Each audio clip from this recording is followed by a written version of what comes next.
September 3rd, 1658. A storm tears at Whitehall Palace while England's most feared man lies in bed, shaking, burning, and failing by the hour. Oliver Cromwell helped send a king to the scaffold. Now an executioner rises from inside his own blood. A cure exists, close enough to touch. His doctors know it. It could save him. But it carries the name of the people he hates most. And as the fever climbs, Cromwell is about to choose death over taking help from an enemy. For a moment, hold that image in your mind. Whitehall Palace, late summer, and the wind outside is not just loud, it is violent. Rain slaps the windows, chimneys howl. Somewhere in the dark, trees are coming down, and inside, in a room that smells of hot linen, herbs, and sweat, Oliver Cromwell is being hunted by something no guard can stop. He is the Lord Protector, the man who helped break a monarchy and build a republic with cannon, scripture, and iron will. He has survived battles, plots, and betrayal. He has sent other men to their deaths without blinking. But now his own body is turning into a courtroom, and the verdict is being delivered one organ at a time. When his physicians later opened him up, they found a detail that felt like an omen. In his spleen, they said, was matter like the leaves of oil, that dark sludge that settles at the bottom of a jar. A grotesque little signature left behind by years of hidden war. And the cruelest part is this. By 1658, a medicine existed that could have broken the fever. A cure was known. It could be found. It was not a miracle from the future. It was in the world Cromwell lived in. But the cure carried the name that tasted like treason to him. It came wrapped in the faith of his enemies. And that is why the story does not begin with his death. It begins with a bite. 9 years earlier, in 1649, Cromwell is marching through the marshlands of southern Ireland. This is not the clean, bright Ireland of tourist paintings. This is wet ground that grabs at your boots, air that clings to the skin, pools of standing water that never fully dry, and above it all, that thin, constant whine, mosquitoes, invisible until they are suddenly on you. He is there to crush Catholic resistance and enforce Protestant rule. His campaign will become legend, and in many mouths, a curse. Drogheda, Wexford, names that still carry blood in them. But Ireland has a quieter weapon than muskets and pikes, and it does not need to aim. In October, the fever takes him. Not the polite fever of a bad cold. This is a fever that breaks your sense of time. First, the shivering, even when the room is warm. Teeth shattering so hard you cannot speak. Then heat that feels like fire under the skin. Sweat soaking through shirts, then sheets, then the mattress itself. And after the sweat, exhaustion so deep it feels like drowning. Cromwell would later describe himself, in his own blunt way, as very sick and crazy in my health. His doctors had a name for it, a tertian fever, a fever that returns in cycles. Today we have a clearer name, malaria.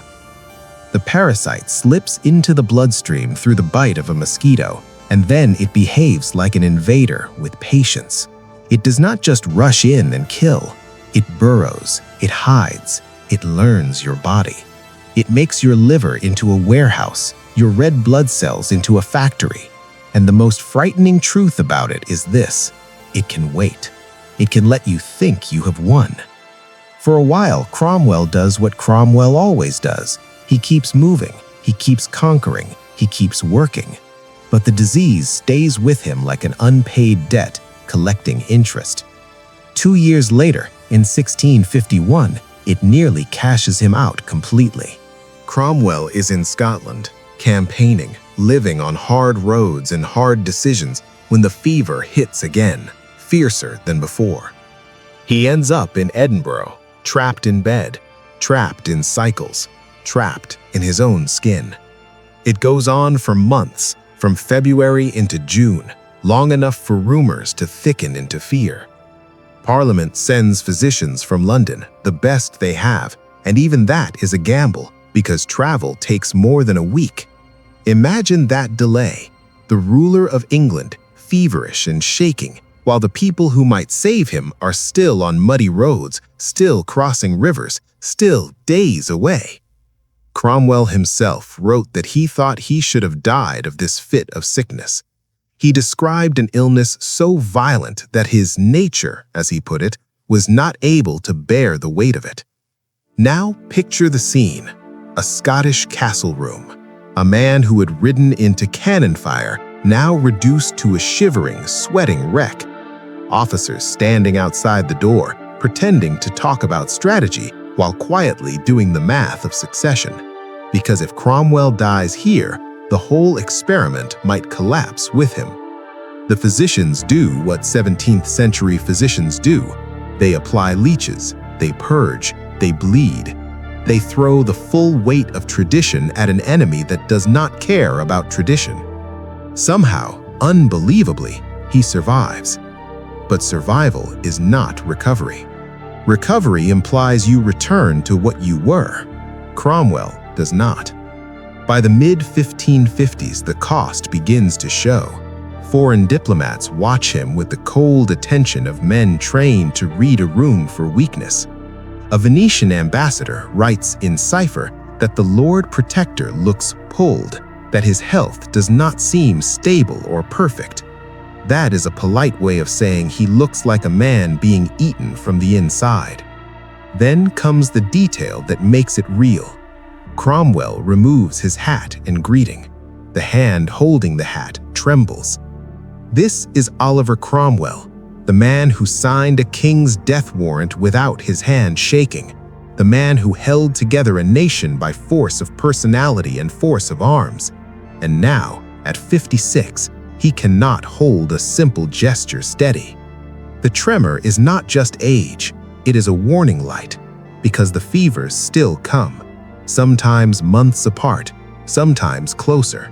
They strike without mercy, and when they strike, they follow a rhythm that feels almost cruelly organized. First, the cold phase, shivering that ignores blankets and ignores fires. Then the heat, temperature soaring until clothes are drenched. Then the sweat, the draining sweat, as if the body is trying to pour the enemy out through the skin. Then the crash, weakness, fog, the feeling that you have been hollowed out. His physicians call these episodes fits. They treat them like a hazard of life. But what is really happening is a synchronized assault inside his blood. Waves of parasites bursting from red blood cells, triggering the immune system again and again, like a bell being struck until the metal finally cracks. Each bout leaves him weaker. Each recovery takes longer. And slowly, something else begins to change, something harder to measure than fever. Cromwell grows more suspicious. He wears armor under his clothes. He changes travel routes at the last moment. He sleeps in different rooms. The obvious explanation is political, and it is not wrong. Royalists want him dead. Plots are real. Daggers do not need permission. But chronic illness has its own politics. When your body becomes unpredictable, the mind begins to scan the world for threats with the same relentless attention. Anxiety rises, sleep fractures, mood turns sharp. A ruler with enemies everywhere and a disease that keeps dragging him to the edge is not a man who relaxes into trust. He tightens, he watches, he listens for footsteps that may not be there. Then, in the summer of 1558, the blow that finally breaks his remaining balance arrives, and it does not come from an army. His daughter is dying. Elizabeth Claypole, Betty, to her family, is not just another child. She is the favorite, the one everyone knows holds his heart. She is also, in her own quiet way, his counterweight. Where Cromwell can be severe, she is known for pleading on behalf of prisoners, for leaning on her father to spare royalists, to reduce sentences, to soften the hard edges of a revolution built on punishment. By late July, she is at Hampton Court Palace, her body wasting away. Physicians suspect cancer. Her youngest son has died only weeks earlier, and now she is following him. Grief piles on grief until it feels like a staircase with no landing. Imagine Cromwell here, the most powerful man in 3 kingdoms, the man who can order armies to move like limbs, standing beside a bed and realizing that none of that power buys him a single extra day for his child. Contemporary accounts say he spends hours at her bedside, not as a ruler checking on a subject, but as a father, praying, weeping openly. This is not the image his enemies want to preserve of him. They want him cold. They want him monstrous. So rumors begin to spread, royalist stories with poison in them, claiming that in her final moments, Elizabeth accused her father of blood on his hands, begged him to repent for executing the king. There is no reliable witness for it. It reads like propaganda because it is propaganda. It spreads because it satisfies a hunger.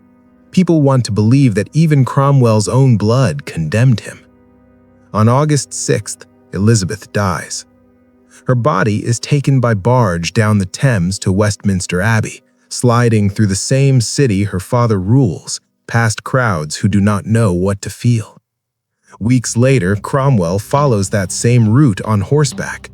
Witnesses say he seems to age years in a single day. And when he returns to Whitehall, he returns to a body already weakened and now a mind crushed by grief.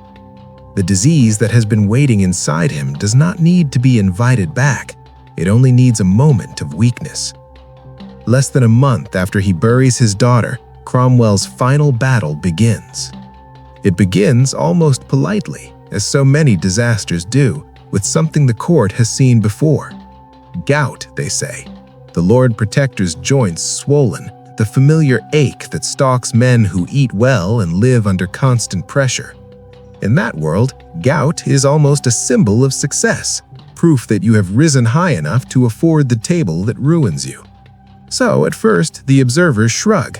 They've seen Cromwell pushed by pain and still working.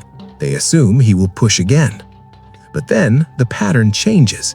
The old enemy returns, and this time, it does not tap at the door, it kicks it in. The first attack hits in late July, shivering so intense it makes the bed frame tremble. His teeth clack together like a warning signal. Servants rush to heap blankets over him, to feed the fire until the room becomes an oven, but none of it touches the cold that has started deep in the blood. Then, as suddenly as the chills arrive, they vanish, and the heat begins. His skin turns burning hot. Without thermometers, they cannot give a number, but they do not need a number. They can feel it in the air around him, in the way he throws off covers and still cannot breathe. Sweat pours out of him, soaking his shirt, the sheets, the mattress. Servants strip the bed and remake it, then do it again, then again, because the wetness keeps returning as if his body is trying to wash itself clean from the inside. And just when it seems the fever might break, his stomach turns on him. Vomiting. Diarrhea. The kind of relentless purging that leaves you hollow, mouth dry, throat raw, lips cracked. He cannot keep down food. He cannot keep down water. Even the act of swallowing becomes a task. A cough develops, harsh and persistent, and it brings up streaks of blood. His breathing grows wet and labored, and beneath all of it is pain. Not a dull ache, but a tearing pressure in his belly and back that makes even this hard man cry out. Today, we can read those signs and picture what the body was doing. The spleen, that quiet filter of damaged blood cells, swollen and strained, trying to keep up with the chaos inside the bloodstream. Red cells bursting, debris collecting, the immune system firing like a musket line that never stops. Then, between attacks, comes the most cruel illusion of all. He rallies. He clears. He asks for papers. He speaks to counselors from his bed. He dictates letters. He questions men about state business as if he is merely inconvenienced. He even jokes at moments, because humor can be a way of defying fear. And for the people around him, those brief returns to clarity feel like a promise. If he can talk, he can recover. If he can plan, he can live. But each recovery is thinner than the last. Each window of strength closes faster, and the attacks keep coming. One, then another, then another. 5 distinct blows between the end of July and the beginning of September. Each one follows the same rhythm, but each one takes more from him. This is not a single illness, it is a siege. The body walls are being tested repeatedly until the stones finally give way. Inside Whitehall, the atmosphere tightens.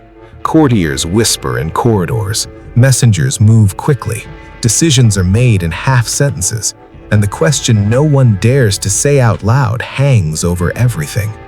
If Cromwell dies, what happens to the government he built around himself?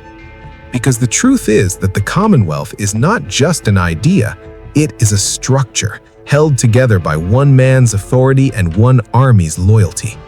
Take the man away, and you are left with a fragile machine still running, but no longer sure who is holding the wheel. And yet, the most unsettling part of this story is not the politics. It is the fact that by 1658, Europe had something that could have changed the outcome. A cure for malarial fevers had entered European medicine.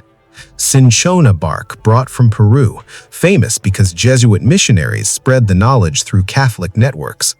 The powder could break the fever cycle, not in theory, in practice. It had saved lives across the continent. Its active ingredient, what later generations would call quinine, struck at the parasites in the blood. Cromwell's physicians were not ignorant men. They knew of this remedy. Even in an age of religious suspicion, medicines traveled. Traders carried them. Doctors exchanged methods. England was not sealed off from Europe's pharmacy. So, here is the question that makes his death feel like a tragedy with an extra blade inside it. Why did he not receive it? Some accounts say he refused, that the label Jesuit's powder was enough to stop him, that the same man who had waged war on Catholic Ireland, who saw Rome as a corrupt enemy of true faith, could not bring himself to swallow anything that smelled of Catholic triumph. To take that medicine would be to accept that his enemies possessed a truth that could save him. It would be, in his own mind, a compromise of principle at the moment when principle was the only thing he still controlled.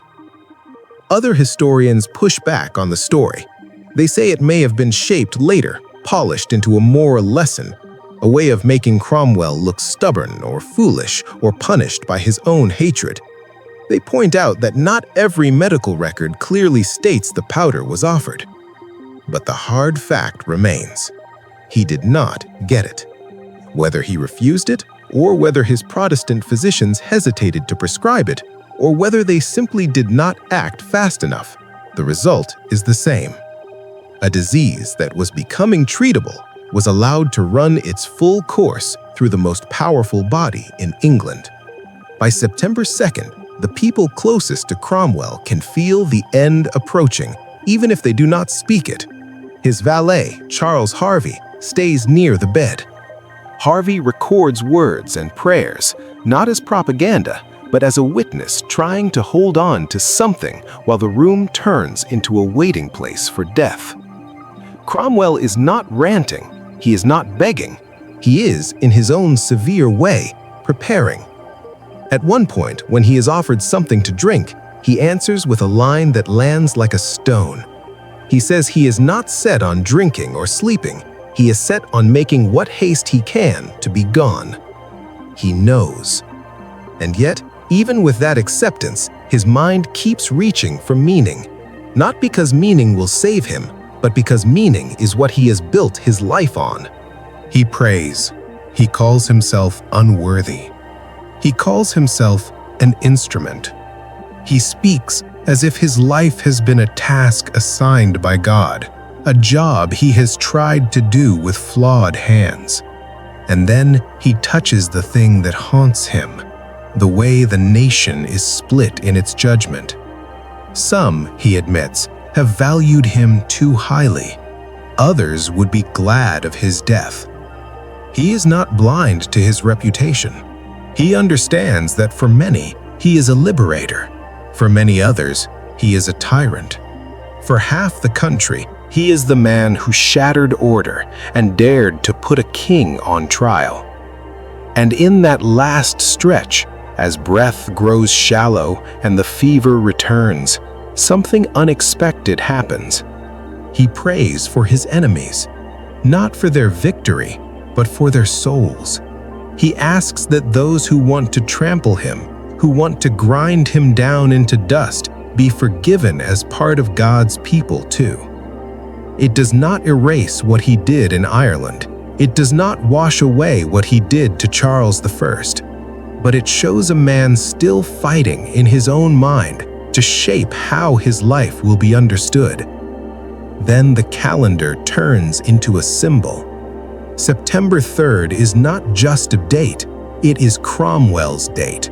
It is the anniversary of victories that made his legend, Dunbar and Worcester. He had spoken of it as providence, as if God had marked that day with a special stamp for him. Now it becomes the day that marks his end. The final attack begins on September 2nd and accelerates through the night.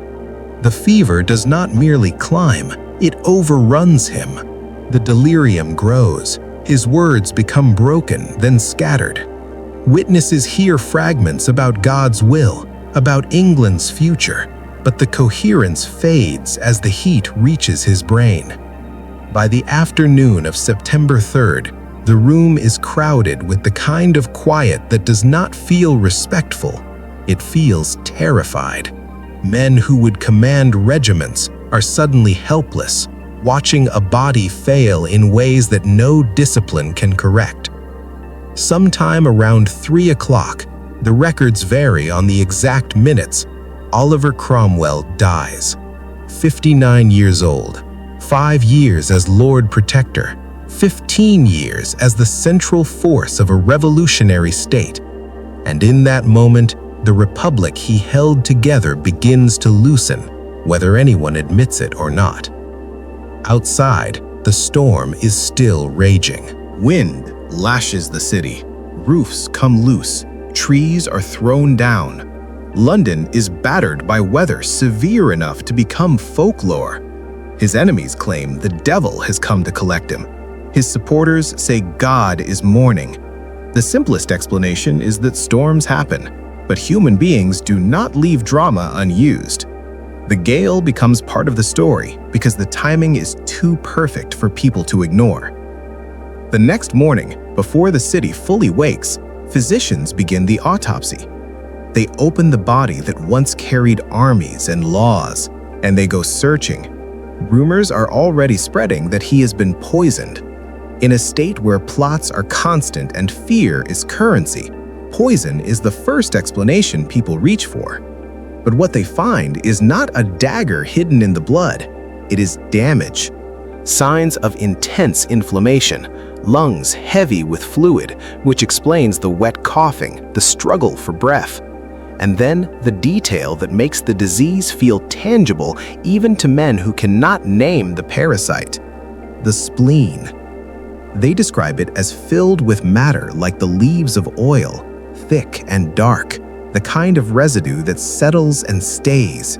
A record of years spent filtering ruined blood, years spent fighting a war no one could see. And with that discovery, the story shifts. Cromwell is dead, but death does not end the conflict around him, because in this world, even a corpse can become a battlefield. The autopsy should have been the end of it, a final examination, a document, then silence. But nothing about Oliver Cromwell's life or death ever stayed simple. Dr. George Bate, his physician, leads the dissection. Some whisper that Bate himself was a royalist, that perhaps he hastened the Lord Protector's end. The truth is impossible to prove. What is certain is what they write down. The brain overheated, the blood vessels swollen, the lungs drowned in fluid, the spleen thick with black sludge. a map of long illness drawn in organs instead of ink. Then comes the embalming, and this is where disaster turns almost grotesque. The corpse is wrapped in waxed cloths, sealed in lead shell, placed within a wooden coffin packed with sweet herbs to fight the smell. A Latin plate calls him Oliver, protector of the republics. It sounds eternal, but within days, the coffin begins to swell. The preservation fails. The body putrefies so violently that the stench seeps even through lead. They cannot show this to the public. The ruler who demanded control over every inch of England is now a problem of odor and decay. So they bury him secretly, quietly, quickly, somewhere in Westminster Abbey, probably around September 10th. No grand speeches, no public mourning, just a necessary act to contain the smell. But politics demands theater. The state funeral cannot be canceled. Too much has been promised, too much money spent, too much meaning attached. So they do what Cromwell himself might have admired in a cold, pragmatic way. They fake it. A death mask is made, covering the cuts from the autopsy, the sagging eyes stuffed with pads to mimic life. From that mask, they craft an effigy, wooden body, wax face, dressed in royal purple. For nearly 2 months, this figure lies in state at Somerset House. Thousands pass by, bowing before what they believe is Cromwell's preserved form. Ambassadors write home that they have seen the great man's body. None of them realize they are saluting a doll. The real body rots beneath Westminster Abbey, while a lifelike ghost receives the honors of state. It is the last irony of his rule. Even in death, he is replaced by a carefully managed illusion. The funeral procession in November is grand, extravagant, but hollow. An empty coffin moves through London under banners and music. The effigy rides above it, carried with solemnity. It takes 7 hours to cross a single mile. Crowds line the streets, not in grief, but in confusion. Some watch quietly, others mock. Royalists drink, smoke, and cheer. Diarist John Evelyn writes that it was the joyfulest funeral that ever I saw, because the only creatures that cried were the dogs. And that should have been the end. But history has a dark sense of symmetry. Less than 3 years later, the monarchy returns. Charles II, son of the King Cromwell executed, rides back into London as a symbol of restored order. But order, in that moment, requires revenge. They cannot kill Cromwell again, so they decide to humiliate him instead. On January 26, 1661, soldiers enter Westminster Abbey with a grim list of names. Cromwell, Henry Ireton, John Bradshaw, the leading regicides. Their coffins are dragged from the vaults, broken open, their remains carted through the city to the Red Lion Inn, where they lie overnight under guard. The next morning, January 30th, the anniversary of Charles I's execution, the spectacle begins. 3 corpses, half mummified, are tied to sledges and hauled through the streets to Tyburn. Crowds surge forward to watch. Some cheer, some pray, some simply stare, because this is not just punishment, it is theater, a morality play written in flesh and rope. The corpses are hanged from the triple gallows where common criminals die. They sway there for hours, until the afternoon sun lowers and the executioner climbs the ladder. Cromwell's neck is tough, the skin leathery. It takes 8 blows of the axe to sever the head. The bodies are dumped into a pit. The heads are impaled on 20-foot poles and raised above Westminster Hall, where they rot slowly in the wind and rain. For more than 20 years, the severed head of Oliver Cromwell stares down on London. It becomes a grotesque landmark, a warning, a symbol. And when a storm finally blows it down, sometime around 1684, it begins a second, stranger journey. A guard finds it, hides it, sells it. Centuries pass. The head passes from collector to collector, from cabinet of curiosities to museum display. It is authenticated, doubted, bought, and sold again. People pay 6 pence to look at it, to stare at the relic of the man who executed a king and became, in turn, a relic himself. Finally, in 1960, more than 300 years after his death, the head is buried quietly at Sidney Sussex College, his old college at Cambridge. The location is kept secret, as if England still cannot decide what to do with the memory of Oliver Cromwell. Modern medicine gives us language that his physicians lacked: malignant tertian malaria, chronic infection, liver dormancy, spleen damage. Some doctors think typhoid joined the attack. Together, they built a slow-motion execution that began in Ireland and ended in Whitehall. 9 years. That is how long it took for one mosquito bite to rewrite English history. The parasites that entered Cromwell's blood in the Irish marshes of 1649 lived off him as he ruled, as he fought, as he buried his daughter, as he refused the cure. By the summer of 1658, the fever had done what kings, assassins, and armies could not. It had broken the Lord Protector from the inside. And yet, even as his body failed, the state he built failed with it. His son Richard could not command loyalty. The army turned restless. The Commonwealth fractured. Within 2 years, the monarchy he had destroyed returned in triumph. The same wind that scattered his ashes carried the sound of church bells for a king. There is a strange, terrible poetry to that chain of cause and effect. A mosquito bites in Ireland, a fever returns in Scotland, a father weeps in Hampton Court, a ruler refuses a Catholic remedy, a republic dies. Cromwell's death was not a clean line between health and sickness. It was a slow drowning in his own principles. He would rather die than compromise, even when compromise meant survival. The man who would not kneel before kings would not bend before medicine with a Catholic name. And so the storm that raged outside Whitehall on September 3, 1658, becomes more than weather. It becomes metaphor. The air itself seemed to break apart as if England's fate were being rewritten in thunder. When it ended, it took with it more than a man. It took the republic he had forged, the hope that power might answer to faith instead of blood. Within months, Parliament trembled. Within 2 years, the crown was back on a Stuart head. Oliver Cromwell's body decayed. His effigy replaced him. His corpse hanged. His skull sold. Yet his shadow never left. His ghost lingers wherever power believes itself righteous. And that is the final truth in his story. Power cannot conquer death. Faith cannot outshout biology. The Lord Protector who reshaped a kingdom could not protect himself from the smallest of enemies, a parasite carried by a single bite. His refusal to accept a cure from the hands of those he hated turned into the quiet irony that outlasted every victory.